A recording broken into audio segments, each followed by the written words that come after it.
نحمده ونصلي ونسلم على رسوله الكريم اما بعد فاعوذ بالله من الشيطان الرجيم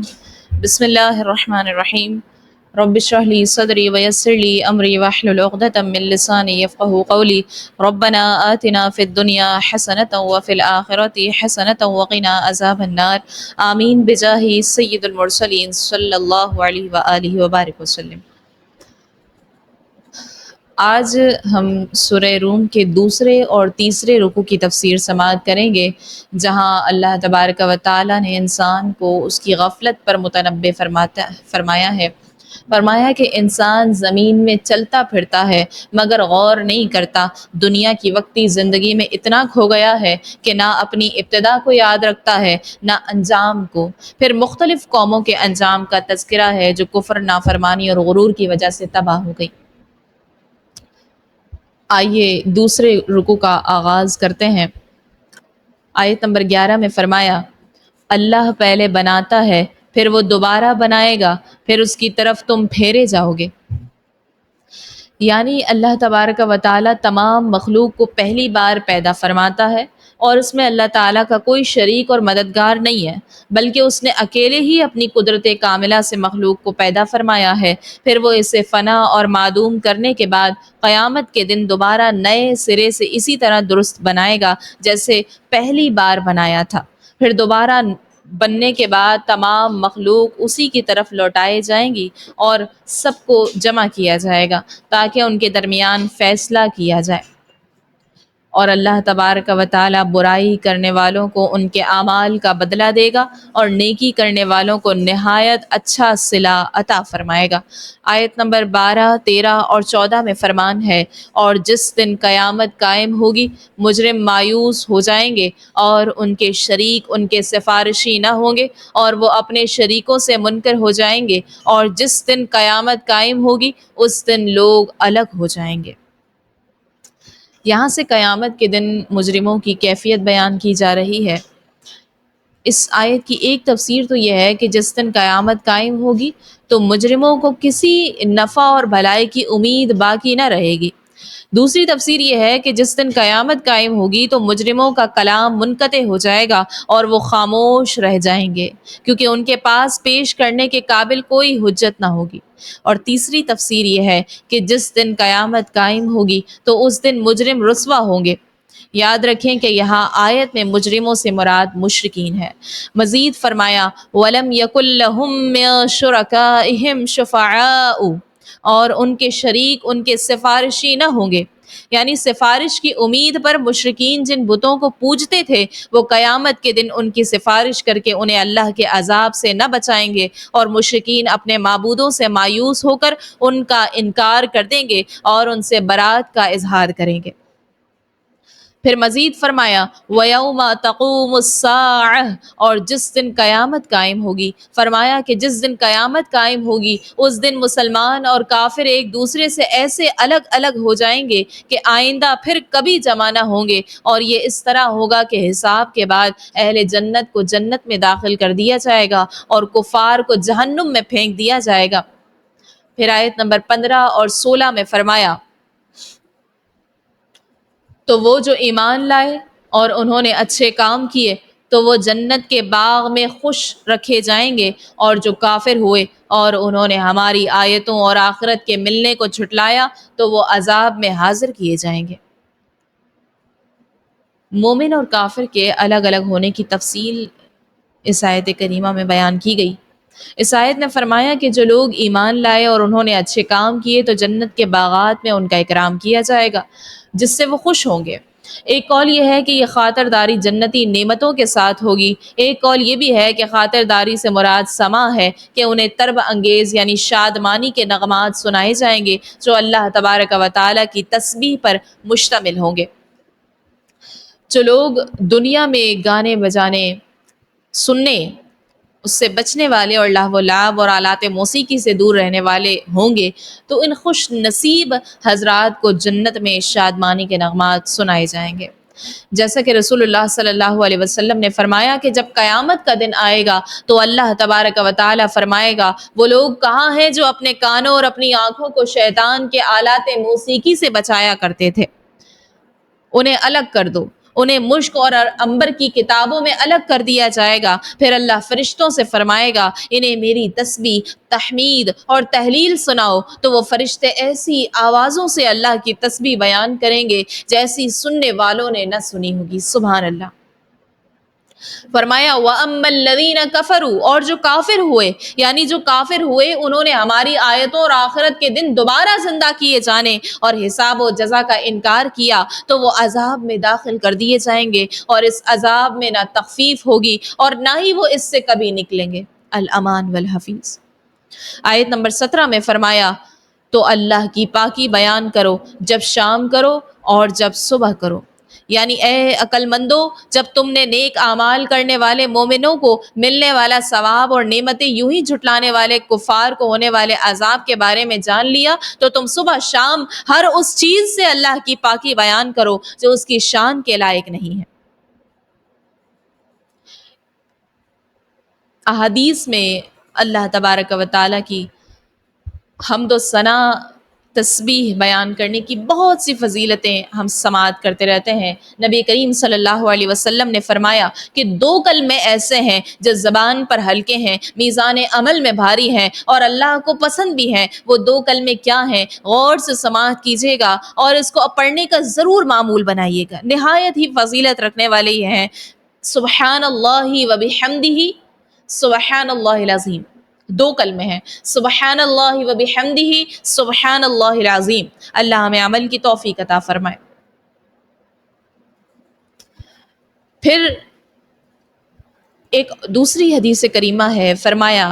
اللہ تعالیٰ نے کلام میں سے 4 چیزوں کو پسند فرما لیا ہے، سبحان اللہ، الحمد للہ، لا الہ الا اللہ، اللہ اکبر۔ جس نے سبحان اللہ کہا تو اللہ نے اس کے لیے 20 نیکیاں لکھ دی اور اس کے 20 گناہ مٹا دیے۔ جس نے الحمد للہ کہا تو اس کے لیے بھی اسی کی مثل ہے، اور جس نے لا الہ الا اللہ کہا تو اس کے لیے بھی اسی کی مثل ہے، اور جس نے اپنی طرف سے الحمد للہ رب العالمین کہا تو اس کے لیے 30 نیکیاں لکھی جائیں گی اور اس کے 30 گناہ مٹا دیے جائیں گے۔ سبحان اللہ۔ مزید فرمایا حین تمسون وحین تصبحون، جب شام کرو اور جب صبح کرو۔ دوسرے قول کے مطابق اس آیت میں 3 نمازوں کا بیان ہوا، شام میں مغرب اور عشاء کی نمازیں آ گئیں، اور جبکہ صبح میں نماز فجر کی آ گئیں۔ آیت نمبر 18 میں فرمایا اور اسی کے لیے تعریف ہے آسمانوں اور زمین میں، اور اس وقت جب دن کا کچھ حصہ باقی ہو اور جب تم دوپہر کرو۔ اس آیت کا ایک معنی یہ ہے کہ جب کچھ دن باقی ہو اور جب تم دوپہر کرو تو اس وقت تسبیح کرو۔ دوسرا معنی یہ ہے کہ جب کچھ دن باقی ہو اور جب تم دوپہر کرو تو اس وقت نماز ادا کرو۔ اس میں نماز عصر اور نماز ظہر کا بیان ہوا ہے۔ اور یہ یاد رکھیں کہ نماز کے لیے یہ 5 اوقات اس لیے مقرر فرمائے گئے کہ افضل اعمال وہ ہیں جو ہمیشہ ہوں، اور انسان یہ قدرت نہیں رکھتا کہ اپنے تمام اوقات نماز میں صرف کرے، کیونکہ اس کے ساتھ کھانے پینے وغیرہ کے ہوائی جو ضروریات ہیں، تو اللہ تعالیٰ نے بندوں پر عبادت میں تخفیف فرمائی ہے، اور دن کے شروع، درمیان اور آخر میں، جبکہ رات کے شروع اور آخر میں نمازیں مقرر کی، تاکہ ان اوقات کے اندر نماز میں مشغول رہنا دائمی عبادت کے حکم میں ہو۔ آیت نمبر 19 میں فرمایا وہ زندہ کو بے جان سے نکالتا ہے اور بے جان کو زندہ سے نکالتا ہے، اور زمین کو اس کے مردہ ہونے کے بعد زندہ کرتا ہے، اور یوں ہی تم نکالے جاؤ گے۔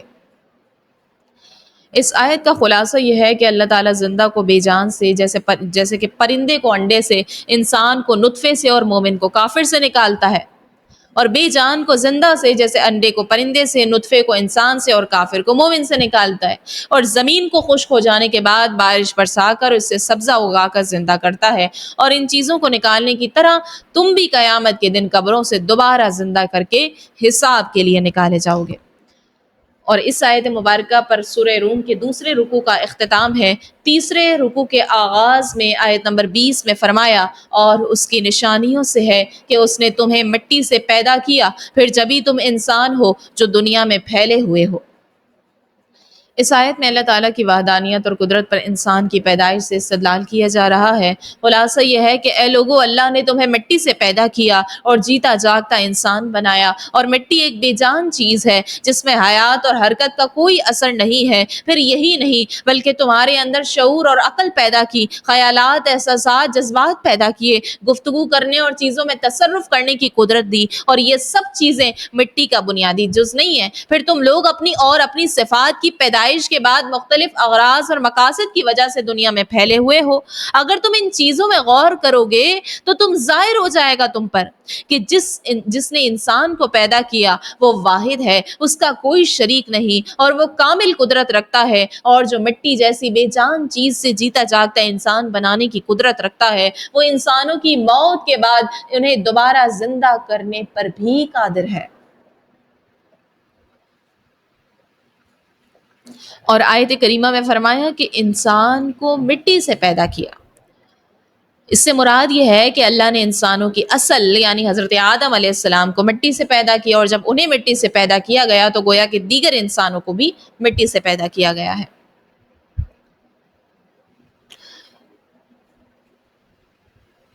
اور یہاں پر آیت کے ابتدائی حصے میں انسان کی مرحلہ وار تخلیق کا اجمالی بیان ہے،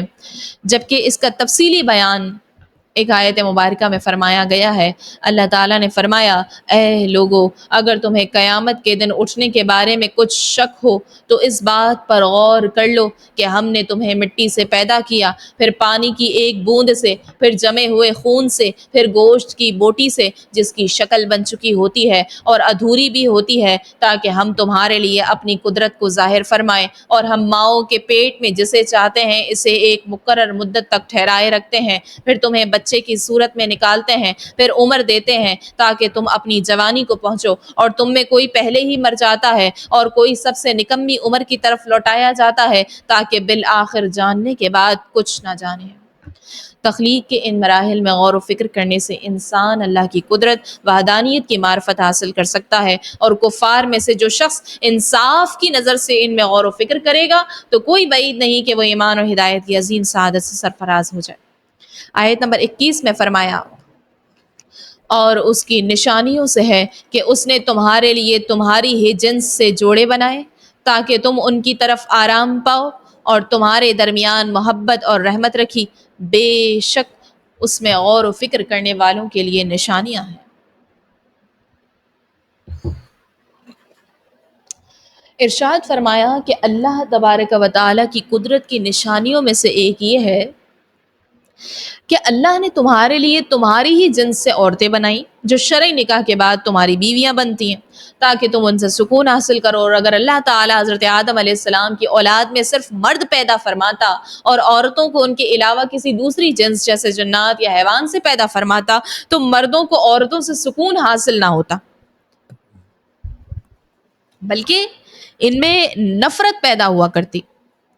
کیونکہ دو مختلف جنسوں کے افراد میں ایک دوسرے کی طرف ملان نہیں ہوتا اور وہ ایک دوسرے سے سکون حاصل نہیں کر سکتے۔ پھر انسانوں پر اللہ کی یہ کمال رحمت ہے کہ مردوں کے لیے ان کی جنس سے عورتیں بنانے کے ساتھ ساتھ شوہر اور بیوی کے درمیان محبت اور رحمت رکھی کہ پہلی کسی معرفت اور کسی قرابت کے بغیر ایک دوسرے کے ساتھ محبت اور ہمدردی ہو جاتی ہے۔ بے شک ان چیزوں میں غور و فکر کرنے والوں کے لیے اللہ کی عظمت اور قدرت پر دلالت کرنے والی نشانیاں ہیں۔ اگر ان میں غور کریں گے تو ہمیں معلوم ہو جائے گا کہ جس نے دنیا کے نظام کو اس احسن انداز میں قائم رکھا ہوا ہے صرف وہی عبادت کا مستحق اور کامل قدرت والا ہے۔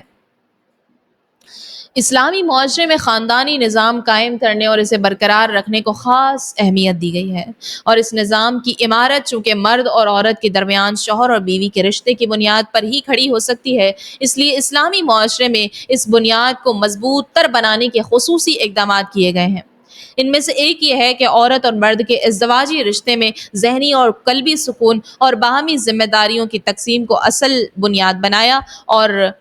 ازدواجی تعلقات قائم کرنے کو ذہنی سکون حاصل کرنے کا ایک ذریعہ ہونے کی حیثیت دی ہے۔ اور جب شوہر اپنی بیوی سے ذہنی سکون اس کو ملے گا تو ان کے باہمی زندگی پر سکون ہوگی، اور جب میاں بیوی ایک دوسرے کے لیے اطمینان و سکون کا ذریعہ ہوں گے تو ان سے بننے والا خاندان بھی خوشیوں بھرا ہوگا، اور جب ہر خاندان اس دولت سے مالا مال ہوگا تو معاشرہ خود ہی امن و سکون کا گہوارہ بن جائے گا۔ اب یہاں پر ہر صاحب عقل جو عقل رکھتا ہو اس بات کو مشاہدہ کر سکتا ہے کہ معاشرے میں جہاں اسلامی تعلیمات پر عمل ہوتا ہے وہاں سکون اور چین نظر آتا ہے، اور جہاں عمل نہیں ہوتا وہاں بے چینی اور بے اطمینانی پیدا ہو جاتی ہے۔ اسلامی معاشرے کے مقابلے میں جب مغربی معاشرے پر نظر ڈالی جائے تو اس میں بسنے والے ذہنی سکون کی دولت سے محروم نظر آتے ہیں۔ اب اس کی وجہ پر غور کریں۔ اس کی وجہ یہ نہیں ہے کہ ان کی دنیاوی علوم اور فنون اور ٹیکنالوجی کی ترقی میں کوئی کمی باقی ہے جس کی بنا پر وہ بے سکون ہے، یا ان کے پاس مال و دولت کی کمی ہے جس کی وجہ سے وہ معاشی پریشانیوں کا شکار ہو کر ذہنی سکون سے محروم ہے۔ ایسا نہیں ہے، بلکہ تمام تر ترقی، دولت، آسائشوں اور سہولتوں کی بہتات ہونے کے باوجود مغربی معاشرے میں بسنے والوں کے ذہنی سکون سے محروم ہونے کی بنیادی وجہ یہ ہے کہ انہوں نے صرف جنسی تسکین اور شہوت کی آسودگی کو بنیاد بنایا، جس کے لیے انہوں نے عورت کو بے راہ روی کی آزادی دے دی، مرد کو یہ اختیار دیا کہ وہ کسی بھی عورت کے ساتھ اس کی رضامندی سے جنسی تعلقات قائم کر لے۔ جب مغربی معاشرے میں ذہنی سکون کی بجائے جنسی تسکین کو بنیاد بنایا گیا اور عورت کی حیثیت محض جنسی تسکین کا آلہ ہونے کی رکھی گئی تو اس کا نتیجہ یہ ہوا کہ معاشرے میں عورتوں، کنواری لڑکیوں اور بچیوں کا ناجائز بچوں کی ماں بننا یہ عام ہو گیا، اور بچوں کی پیدائش اور انہیں قتل کر دیے جانے کی وارداتوں میں خطرناک حد تک اضافہ ہوا۔ طلاقوں کی شرح بہت بڑھ گئی، خاندانی نظام تباہ ہو کر رہ گیا، نفسیاتی اور ذہنی امراض میں مبتلا افراد کی تعداد جو ہے وہ بڑھنا شروع ہو گئی، اور آج یہ حال ہے کہ ذہنی اور نفسیاتی امراض کے ہسپتال سب سے زیادہ وہاں ہیں۔ ذہنی مریضوں اور دماغی سکون کی دوائیں کھانے والوں کی تعداد بھی وہیں سب سے زیادہ ہیں، اور پاگل خانوں کی تعداد بھی سب سے زیادہ وہیں پر ہے۔ تو لہٰذا مسلمانوں کو یہ چاہیے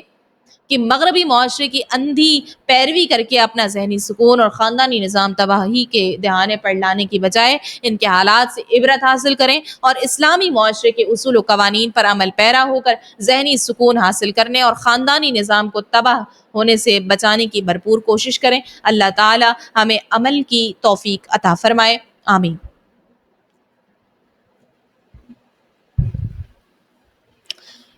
آگے آیت نمبر 22 میں فرمایا، اور آسمانوں اور زمین کی پیدائش اور تمہاری زبانوں اور رنگوں کا اختلاف اس کی نشانیوں میں سے ہے، بے شک اس میں علم والوں کے لیے نشانی ہے۔ اس سے پہلی دو آیات میں اللہ تعالیٰ نے اپنی قدرت کی وہ نشانیاں بیان فرمائیں جو انسان کی اپنی ذات میں ہیں، جبکہ اس آیت میں خارجی کائنات کی تخلیق اور انسان کی لازمی صفات سے اپنی وحدانیت پر استدلال فرمایا ہے۔ فرمایا کہ اے لوگو، آسمانوں اور زمین کی پیدائش اور تمہاری زبانوں اور رنگوں کا اختلاف اللہ کی قدرت کی نشانیوں میں سے ہے کہ تم آسمانوں کی طرف دیکھو کہ وہ انتہائی وسیع اور بلند ہے، اس میں رات کے وقت ستارے روشن ہوتے ہیں اور یہ آسمان کی زینت ہے۔ اسی طرح زمین کی طرف دیکھو کہ کتنی طویل و عریض ہے، پانی کی طرح نرم نہیں ہے بلکہ سخت ہے، اس پر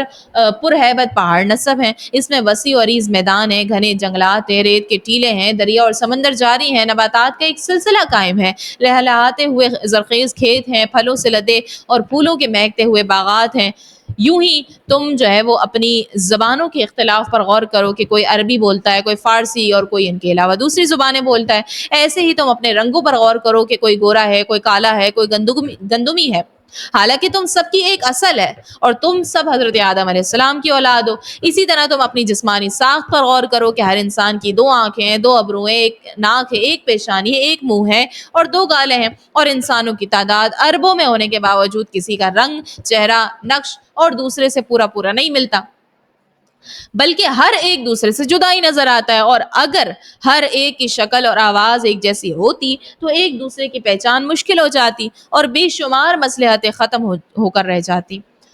اچھے اخلاق والے اور برے اخلاق والے میں، دوست اور دشمن میں، قریبی اور دور والے میں امتیاز نہ ہو پاتا۔ اب تم یہ بتاؤ کہ کیا یہ سب چیزیں خود ہی وجود میں آ گئی ہیں، یا یہ محض اتفاق ہے، یا یہ چند خداؤں نے مل کر یہ کارنامہ سر انجام دیا ہے؟ اگر ایسا ہے تو پھر آسمان و زمین میں ہزاروں سال سے اس قدر نظم اور تسلسل کیوں قائم ہے، اور اس میں کبھی اختلاف کیوں نہیں ہوا؟ ان زبانوں، رنگوں اور شکلوں کا خالق کون ہے؟ اگر تم علم اور انصاف کی نظر سے دیکھو گے تو جان لو گے کہ یہ سب صرف اللہ تعالیٰ کی قدرت کا شاہکار ہے۔ اور پھر یہ بات یاد رکھو کہ یہ کائنات نہ تو کسی سبب اور علت کے بغیر اپنی طبعی تقاضوں سے وجود میں آئی ہے، اور نہ ہی اس کا انتہائی مربوط اور متناسب نظام کسی چلانے والے کے بغیر چل رہا ہے، بلکہ ایک ایسی ذات موجود ہے جس نے اپنی کامل قدرت سے اس کائنات اور اس میں موجود طرح طرح کے عجائبات کو پیدا فرمایا، اور وہی ذات انتہائی عالیشان طریقے سے اس کے نظام کو چلا رہی ہے۔ جیسے ہم ایک دانے یا گٹلے کو در زمین میں دباتے ہیں تو ایک مخصوص مدت کے بعد اس سے کچھ شاخیں نکلتی ہیں، اوپر والی شاخ زمین سے باہر نکل کر اتنا تنادر درخت بن جاتی ہے، اور نیچے والی شاخ جو ہے اس درخت کی جڑیں بن جاتی ہے۔ اس درخت کی طرف دیکھیں تو اس کا تنا بھی لکڑی کا ہے اور جڑیں بھی لکڑی کی ہیں، تنا اوپر کی طرف جاتا ہے اور جڑیں نیچے کی طرف جاتی ہیں۔ اب اگر لکڑی کا طبعی تقاضا اوپر کی طرف جانا ہے تو جڑیں نیچے کیوں جاتی ہیں، اور اگر اس کا تقاضا نیچے جانا ہے تو تنا اوپر کیوں جاتا ہے؟ ایک ہی لکڑی ہونے کے باوجود تنے کے اوپر جانے اور جڑوں کے نیچے جانے سے معلوم ہوا کہ لکڑی کا اپنی طبعی تقاضا کچھ نہیں ہے، بلکہ درخت کی لکڑی پر کسی اور ذات کا تصرف ہے جس کی قدرت کامل ہے۔ اسی نے لکڑی کے جس حصے کو چاہا اوپر اٹھا دیا اور جس حصے کو چاہا نیچے جھکا دیا۔ تو یوں ہی اس کائنات کے نظام کو دیکھیں تو نظر آئے گا کہ روزانہ ایک سورج اپنے ایک مقرر جہت سے طلوع ہوتا ہے اور ایک مقررہ جہت سے غروب ہو جاتا ہے، دن کے بعد رات آتی ہے اور رات کے بعد دن نکل آتا ہے۔ تو اللہ تبارک و تعالیٰ کی قدرت اور اس کے موجود ہونے پر دلالت کرنے والی جو ہے چیزیں ہم سماعت کی ہم نے، تو کائنات کے ذرے ذرے میں اللہ تعالیٰ کی ذات اور اس کی صفات پر دلالت کرنے والی علامات اور نشانیاں موجود ہیں۔ آیت نمبر 23 میں فرمایا، اور رات اور دن میں تمہارا سونا اور اس کا فضل تلاش کرنا اور اس کی نشانیوں میں سے ہے، بے شک اس میں سننے والوں کے لیے نشانیاں ہیں۔ پھر فرمایا، اور اس کی نشانیوں میں سے ہے کہ تمہیں ڈرانے اور بارش کی امید دلانے کے لیے بجلی دکھاتا ہے اور آسمان سے پانی اتارتا ہے تو اس کے ذریعے زمین کو اس کی موت کے بعد زندہ کرتا ہے، بے شک اس میں عقل والوں کے لیے نشانیاں ہیں۔ پھر فرمایا، اور اس کی نشانیوں سے ہے کہ اس کے حکم سے آسمان اور زمین قائم ہے، پھر جب تمہیں زمین سے ایک ندا فرمائے گا جبھی تم نکل پڑو گے، اور اسی کی ملکیت میں ہے، جو کوئی آسمانوں اور زمین میں ہے سب اس کے زیر حکم ہے۔ اور وہی ہے جو اول بناتا ہے پھر اسے دوبارہ بنائے گا۔ تمہاری عقلوں کے اعتبار سے دوسری مرتبہ بنانا اللہ پر پہلی مرتبہ بنانے سے زیادہ آسان ہے، اور آسمانوں اور زمین میں سب سے بلند شان اسی کی ہے، اور وہی عزت والا حکمت والا ہے۔ اور اسی آیت مبارکہ پر سورہ روم کے تیسرے رکوع کا اختتام ہے۔ اللہ تعالیٰ سے دعا کرتے ہیں کہ اللہ کریم تو ہمیں ان لوگوں میں شامل نہ فرما جو تیری آیات کو دیکھ کر بھی غفلت میں ہیں، تو ہمیں بصیرت عطا فرما، سوچنے اور سمجھنے والی عقل عطا فرما، ایسی نظر عطا فرما جو تیری نشانیاں پہچان لیں، ہمیں اپنی رضا کی راہ پر گامزن فرما دے، ہمیں اپنے ان بندوں میں شامل فرما جن سے تو محبت کرتا ہے۔ آمین یا رب العالمین، بجاہ سید المرسلین صلی اللہ علیہ وسلم، وما علینا الا البلاغ المبین۔